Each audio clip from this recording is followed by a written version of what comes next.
We live on DSTV channel 364, live on Go TV 173, live on the internet, KessbenOnline.com. And you know it is time with your homie, your boy, your toy, who brings in nothing but joy on the TV screens. And officially, it's none of say Kessy. Just call me Mr BoNeZ, aka Mr Incredible SKA. Now say you know that's what's up. Right here with me is the ever beautiful songstress. Yeah. A Ghanaian singer and a songwriter by name Cina Soul. I don't know how she call her following, but it could be sinners, eh? So Cina Soul is having the building. Cina Soul, baby. Hey. How you doing? I'm okay. Looking cute as always. Thank you. Thank you. I will be a home castle home fair. I'm poor home fair. Thank you. Thank you. I appreciate it. Oh, so between your mom and your dad, who do you look like? I'm my father's twin.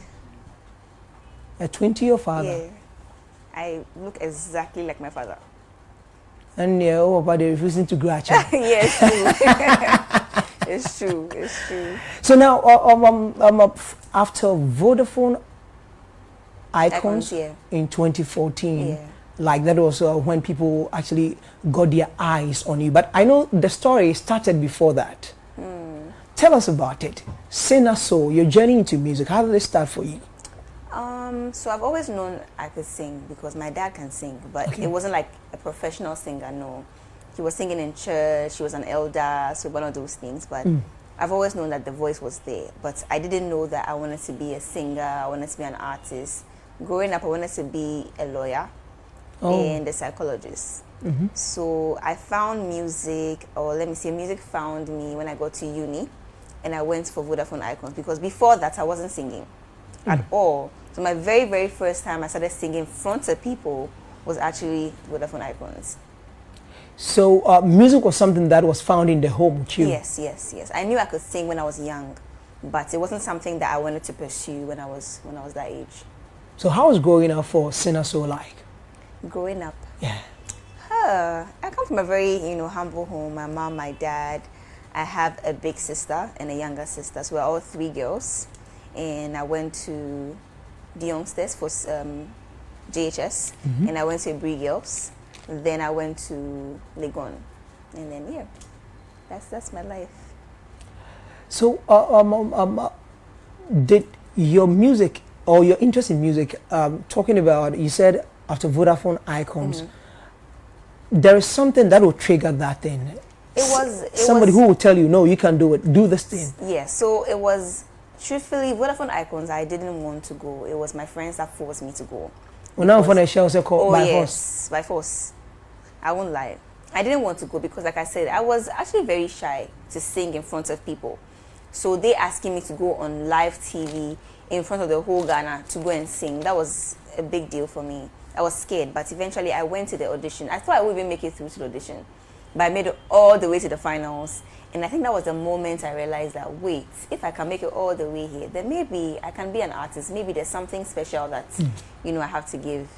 So that was that moment for me. So who would you say discovered you as an artist? I think it's my friends. I think it was my friends. Or let's say the judges on Vodafone Icons too used to, big me up. Manifest was one of the judges on there. And right after the competition, I think a year after, he put me on his album, put me on 2 songs on his album. So at that moment, I was like, wait, there's probably something special that I am not seeing that people are seeing. Yeah, that was that moment for me. But how's your love life like? Because a lot of people associate you with a brand, Kidi. Oh, no. Oh, no, he's just my friend.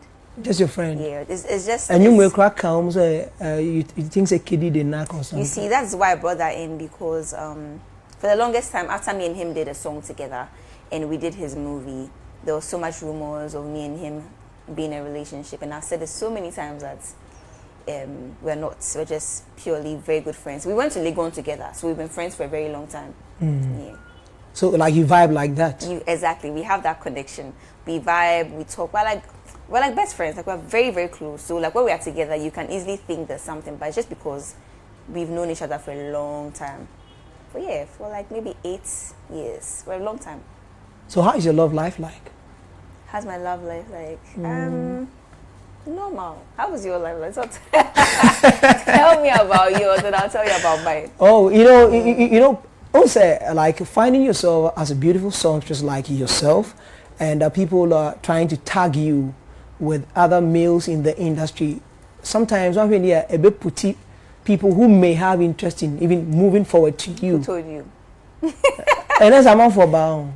I'm just saying, but I don't know, but Ghanaian men are very bold. They don't care. No matter what if they want you, they want you. But personally, I don't think I'm getting a lot of male attention. Maybe it's just because of how I protect myself. I don't entertain. Because right now, I'm at that point in my career that I don't have time. Like, I have to just keep pushing till I get somewhere. So I don't really have time for all of that. Other things like that. And talking about music, has music been fair to you all these years that you've been around? I think so. I think the industry has been really soft. It's been kind with me. I wouldn't say I'm at the same place I was when I started. I definitely have grown big as an artist, and I really do appreciate that. Every now and then I win a couple of awards. I go places and people will take pictures with me. People, I'm not stagnant. I'm growing, and I'm very happy about that. Now, 2021, 2022 saw, I should say, Cina Soul everywhere. Yeah. Before that, some of us who were actually in tune to the sound that you're making, like the songs that you were churning out, have been following, and we know keenly what you can do. But I know most people would say that, hey, Cina Soul, not Martin Dio, but through this song I get to know that not meant to say what to treat Boda. But with your song with Akwabwa was when I realized that, hey, Cina, salty tree, meaning that. How would you actually describe the effect of that sound that you did with Akwabwa on your career as an artist? Oh, that song did amazing for me because personally as an artist, I like to experiment. I don't like to box myself up that, oh, this is the kind of music I do, or this is the language that I speak, so I won't do this. So singing Obia and singing in full tree, that's the very first time I sang a song in tree in full, and it opened doors for me. It made people who speak tree or other parts of Ghana relate to my music and realize that, oh, okay, she doesn't make music for just this particular people. She makes music for us as well. So, and even when I come to Kumasi, people are like, oh, sing Obia, so it definitely opened some really great doors for me. Yeah. And after that song, I know you had a song with Kidi, now Kamido, and so on and on. How has it been for your career after that? Have you been working, or sometimes we see that as Cina Soul also release you as Oshe Baby? Sometimes what happened to the things that you do, or how do you intend actually marketing the things that you do to the world? One thing about me and my team is we don't really rush to put out music. We want to have the best and always the quality sounds, So after we dropped Obia, Akwaba and I dropped Obia. And one thing about me, when even if it's not my song, it was Akwaba's song, I am in full support of the song. I'm promoting the song like it's my own because it's a collaboration. Yeah. So whatever time that I need to put my personal song on hold to help push the collab, I'm going to do it. So I put my everything in for Obia because I knew what it would do for me. And just slow things down and just took my time, recorded more music. And then, today we have the song with Kamido. Yeah. And now, talking about recording songs and all that, I know most of us would love to know, Cina Soul, you have this song, is it Ojole? Ojole, yeah. Ojole. You have I know a whole lot of songs with Fells and other, know, is it 12 a.m.? Yeah, 12:01, yeah. 12:01. Yeah. Amazing compositions and all that. People would love to know, what kind of music do you represent? I think like every artist in Ghana, we all like to be versatile. I have dabbled in high life, Afrobeat, Afropop. I don't like to be boxed up. Even if think about it, Beyonce left America to come and do Afrobeat in Ghana. So why can't I tap into what she's doing as well? So I just like to be very versatile and not box myself up. So personally, I like to say I'm a soul artist. When I say I'm a soul artist, that means that whatever music I put out, there's an element of soul in it. Like you feel it, like there's some sort of emotion behind it, whether it's fast, whether it's slow or not. Yeah. That Ojole's music, I think there is a story behind it. I think I heard it Yeah. It was out there that your management didn't want you to put out that song. Oh yeah, my label, not management. Okay. I was with Universal during that period, and business-wise and strategically, they felt like because of the language barrier, it won't really cross borders. And if you think about it, it made sense at that point for them, you know, because we are thinking about markets and margins and all of that. And but me, at that point in my career, I felt like that sound wasn't tapped into at that, like in that year. That sound has always been there, but that particular year, there was no song that sounded like that. So I knew it would sort of stand out. So I just did a stubborn thing and spoke to my management, like, you know what, even though the label says no, I have a feeling the song will be great, so let's put it out. And I did, and it paid off. And it worked the magic for you. It did. And it's one of the songs people can relate, though they may not understand the language. Yeah, they just vibe with because it's high life, you know. And I like Killing Me as well. It's another great song. So what actually inspires your writing? Everything. Maybe by the time I'm done with the conversation with you, I'll catch some vibes with you.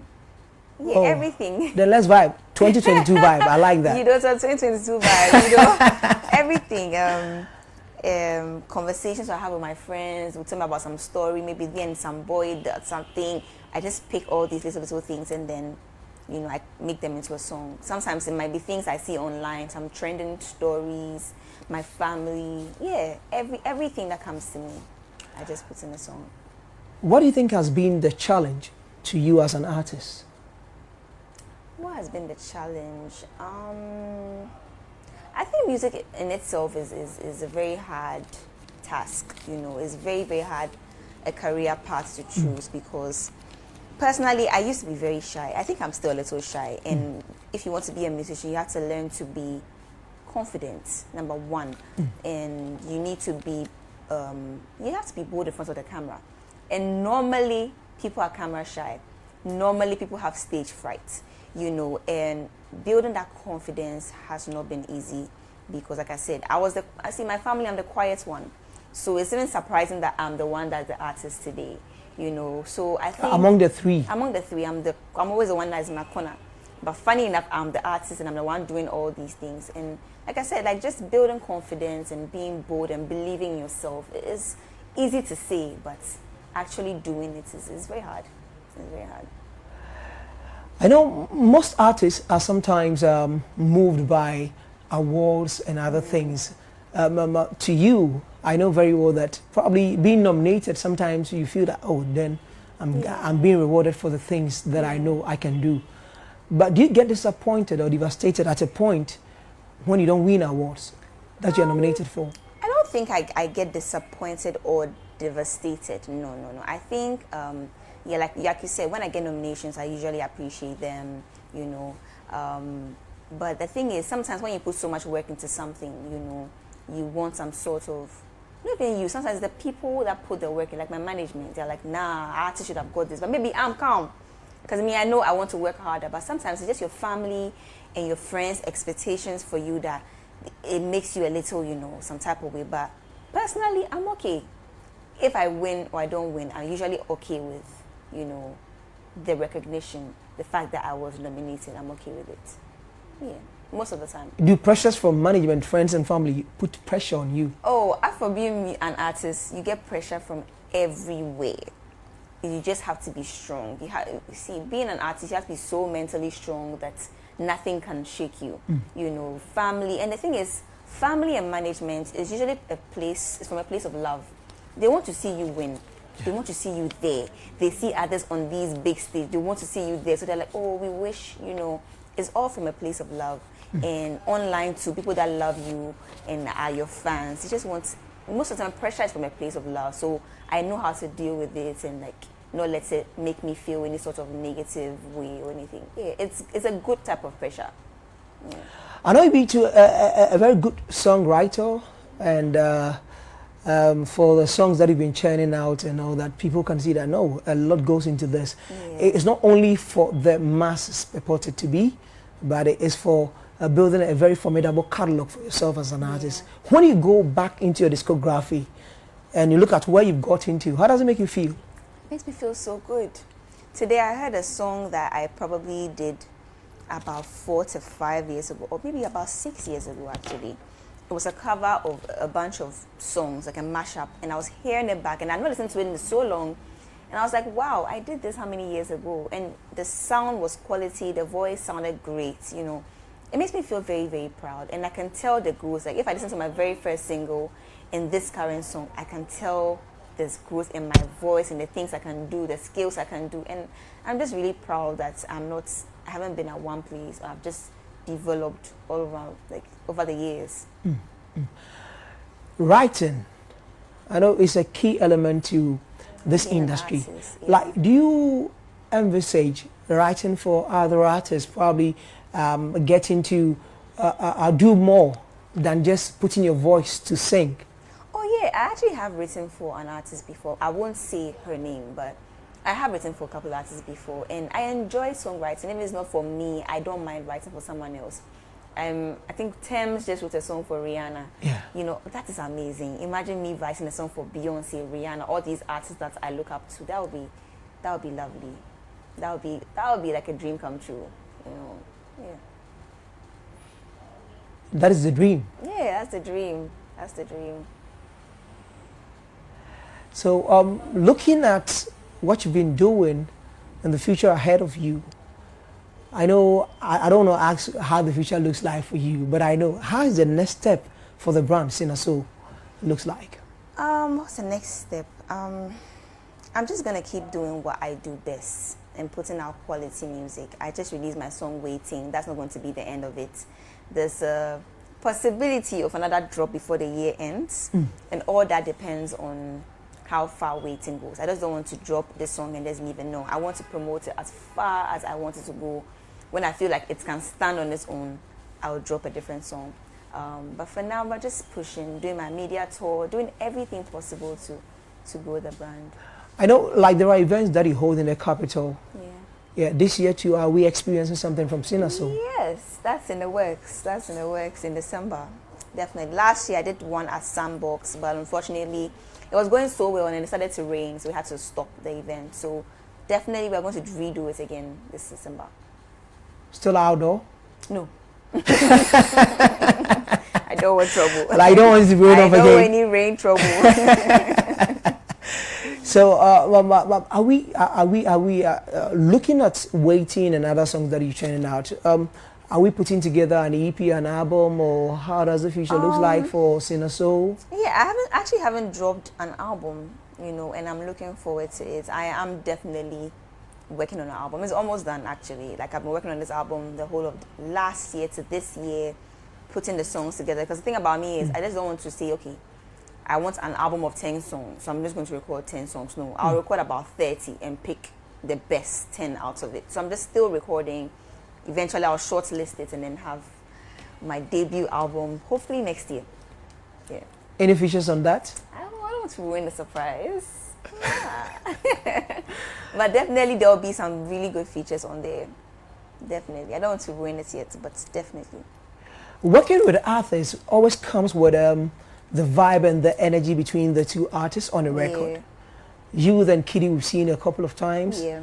Now you and Camido, you and Manifest. What goes into your decision of putting somebody on a record with you? I think it's just the sound. The sound. When I go to the studio and I record a song and I feel like I can personally imagine a person's voice on it, I call the person. You know, I usually like to create the song before I call the person. I don't want to just, in my mind, like, okay, I want a song with this artist, then I go to the studio and just create something that maybe the person might not relate to it or it's not their vibe. No, I like to have the people in mind. Or when I record a song and I'm like, nah, Kidi will kill this, Camilo will kill this, then I call them. You know, sometimes too, it's good to record about 2 songs and they'll pick which one they can relate to. They can actually vibe with. Yeah. So on the set album, are we going to have some of these artists on? Definitely. I would put amazing artists on it. I think it's going to be beautiful. I can't wait. I really can't wait for my. Do you have a title? Have you given birth to the title already? I have a couple. I won't mention, but I have a couple of names I've written down. Eventually, I know I'll pick one. The sinners will be waiting. They are waiting. They call themselves Cina soldiers. Like, Cina soldiers. That's nice. But we are sinners. No. Maybe you. I mean, I'm not part of. No, say we are sinner than the soul, but we don't want the soul to come. Don't want the soul. We want to be a sinner. Yeah, so Hey, so the sinners are here. God is watching. No, we are the Cynthia squad. I mean the Christies. We are here. So Christy squad is here, Yeah, Christy squad. That's not bad too. I like it. Yeah, Christy squad. You like that one? It's not bad. It's not bad. You take it. So now waiting is out there, and the visualizer was the thing that you use. But this one is an exceptional visualizer. Yes. Yeah, you put in a lot of work in this one. Yes. People keep asking why didn't I just name it a music video? Yeah. But that's the thing. I feel like everyone does animations for visualizers, so I just wanted to switch things up a little bit and make it more fun. So yeah, so hopefully the real music video will come out too as well. Talking about your music videos, a lot of investment I think goes into that, because your videos are always off the hook. I'm very sometimes visual. do help in probably the concept development. Oh, definitely. And all that. I'm always hands-on with everything, with the concept development, with everything that has to do with me. Sometimes, how do you say, I'm not supposed to be there, but I like to be a part of it. I'm very visual. I'm very particular about image and all of that. So this, for instance, like I was definitely a part of it. I knew what I wanted in mind. Met up with a videographer. He brought his concepts. Amazing guys. His name is Kofi Bani. And yeah, we have this. Beautiful. So beautiful. Yeah. Now, these are questions that I would like to ask you personally. As an artist, what is your greatest fear? My greatest fear? Let me see. Failure, I think, is a failure. Maybe not failure. I think my greatest fear would just not be able to get to where I want to. You know, I think I would not want to stop until I'm able to sell the O2, Madison Square Garden. You know, I'm probably somewhere in China and people are singing Gan or Tree or whatever language back to me, until I have a feature with all these great artists that I look up to. I think that's not being able to achieve that is a little scary for me. You know, I really want to push myself. I want to take Ghana to where it hasn't got to. I want to be part of the new generation artists that were able to, you know, do this for the country. Yeah. So if I don't do that, I think that would be. What would you describe as success to you as an artist? Exactly what I just said. If I'm able to get there, that's a success for me. The moment I am selling out big arenas that Beyonce and Rihanna and all of that have sold out, if I can do that, me, a little girl from Ghana, can do that. That's a success for me. And obviously, making my parents proud, you know, making my mom know how to work, my dad know how to work anymore. They just chill at home and I'll just take care of them. Yeah, that's success. Do you hold regrets in this life, in this space, in this musical career? Something that you did in the past, probably you wish you never did? Let me see. Nah, I don't think so. I think everything has been a lesson for me. Everything, even whether bad or good, I think it's made me a stronger person. So I don't think I regret anything I've done along the line. Yeah. If you had the power to change one thing about you, what would that thing be? Wow, what could that be? Maybe I want to be a little taller. I think I'm short. I think I'm short because, you know, when I came to Kumasi, people are like, but I thought you were tall until I'm like, oh God, I'm short. I wear my heels. Maybe just a little taller. God, you know, maybe just that. All right. So, Cina, I know a lot of people are feeling the vibe and the energy. People are loving the song that you're churning out, and they would love to connect with you. Share with us your social media handles. How do people connect with the brand? Okay, so CINA_SOUL, Cina Soul. You can find me on Instagram, on Twitter. You can find me on TikTok. You can find me on YouTube. Every single place. Please stream my music. It's out. Let's get the visualizer to 1 million views. Yes, so on YouTube, the channel is Cina Soul. Cina Soul. Cina Soul. So just go out there on YouTube, subscribe to the channel, and have the notification button on. And you're ready, baby, go home. Yeah, this is one of them. Just go out there and see for yourself. She's a brand that I can bet my last coin on because I believe and I know what she can do. Let's push him. Let's push her to the top, and it's very important. Cina, before the singers let you out, something for Ghana, people watching you from around the world, a message to your fans. I want to say I'm truly, truly thankful. I mean, I dropped the song a week ago and the reception has been massive. It's already going off on TikTok. There's a dance challenge actually for waiting. So if you're seeing me right now, please go on my TikTok, learn the dance, send me the video. I want to post your faces, your beautiful faces on my page. Yeah, I just want to say thank you to my team. They worked so hard for me to be here. My stylist, the producer of Waiting, thank you so, so much. The mix and master engineer, thank you so much, Adi. And Kamido, obviously, I mean, thank you for being on the song with me. Yeah, thank you guys for the love. So, that's the ever beautiful me who no. Say I not ten and there's man saying who no, say I not ten. I'm so say of ne papa and cause I refusing to grow a channel. And to no answer why anything. Acho kakra. We still waiting. Now the old train and the over there. We are still waiting. Still waiting. Okay, say, Mama Sean son. So still waiting. Hey, no, calm down.